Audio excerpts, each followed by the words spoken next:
નમસ્કાર મિત્રો, જય માતા જય મંગલ. હું છું આપનો દોસ્ત કીર્તિદાન ગઢવી. PGVCL ની મેં મુલાકાત લીધી. મને જાણવા મળ્યું કે ગુજરાતમાં PGVCL દ્વારા સ્માર્ટ મીટરનું લોન્ચિંગ થઈ ગયું છે. આના વિશે અબૂત માણસો એવી અફવા ફેલાવે છે કે તમને આમ નુકસાન થશે, આમ નુકસાન થશે. પણ એક જાગૃત નાગરિક તરીકે તમને કહું છું કે સ્માર્ટ મીટર આપણા બધા માટે આપણા હિતમાં છે.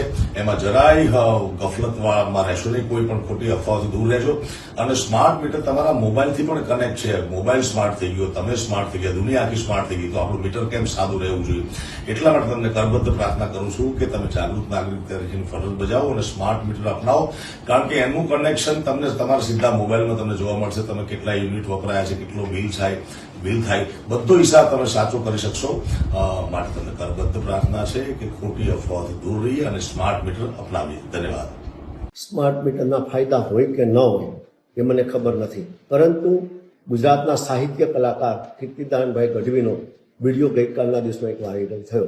ત્યારે મને એક થયું કે આ લોક કલાકારે ગુજરાતની ભોળી પ્રજા માટે મોરબીનો કાંડ હોય, રાજકોટ કાંડ હોય, ખ્યાતિ કાંડ હોય કે સુરતની તક્ષશિલા હોય કે બરોડાની ઘટના હોય કે ગુજરાતની અસંખ્ય કુદરતી આપતી હોય કે અન્ય આપત્તિઓમાં ક્યારેક કીર્તિદાનભાઈ ગઢવી ગુજરાતની પ્રજાનો અવાજ બનાવ્યો એવું મને ખ્યાલ નથી.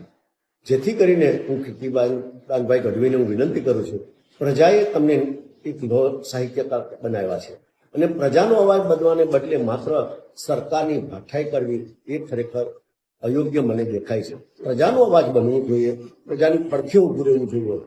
માત્ર ને માત્ર નિર્માલ્ય થઈ અને સરકારની દલાલી કરવી મને અયોગ્ય દેખાય.